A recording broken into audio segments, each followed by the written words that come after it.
Love is a commitment of the will. If loving others is so transforming, how much more so to genuinely and deeply love God? How can this come about? God is so great, so far beyond our finite ability to comprehend, that it seems impossible to know Him. And it is impossible to love a person, except with God's love, whom one doesn't know. Love is above all personal. It is being taught in the church that the best way to get to know God is to visualize Christ, who is God manifest in the flesh. Visualization is the most powerful occult technique. Visualizing an entity, even quote-unquote God or Christ, puts one in touch with a masquerading demon. Yet visualization is becoming more popular than ever in the church. Denying any occult involvement, teachers of this technique declare, quote, "Visualize Christ as your favorite artist paints him, then talk to him, and he will respond," unquote. What a delusion to enter into a relationship with an imaginary Christ. Even if the picture created in the mind were absolutely accurate, which it is not, it would be like falling in love with a picture and imagining that it was talking back.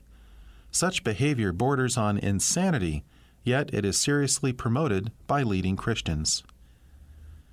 It is also suggested that visualizing Bible scenes helps to understand their teaching. Such a practice is not only occult, but illogical and misleading. Obviously, visualizing oneself seated among the listening multitude will not help to understand the Sermon on the Mount. Most of those in his day who saw and heard Jesus with their physical eyes and ears neither understood nor obeyed what he said. Knowing God and His Word is not aided by images, even if accurate, much less by imagining scenes for which the Bible gives insufficient data to recreate them. Eye hath not seen, nor ear heard, but God reveals Himself and His truth to our hearts by His Spirit, because they are spiritually discerned. 1 Corinthians 2, 9-14. Images appeal to the flesh. Beauty is only skin deep.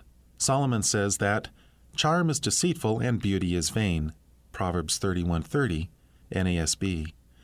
And Peter warns against outward attractiveness and commends the hidden man of the heart. 1 Peter 3:4. What folly to think that an image of Christ, created by one's imagination, helps one to know and love Him.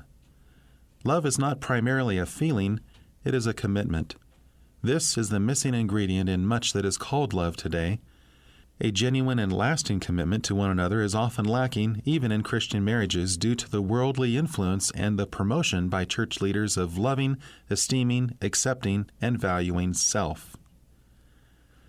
Commitment is also the missing ingredient in many a Christian's relationship with God.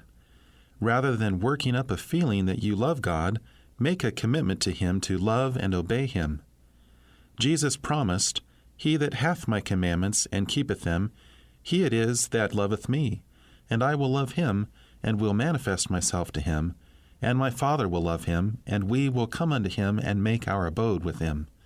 John 14, 21-23. We need to know God and His love in our hearts.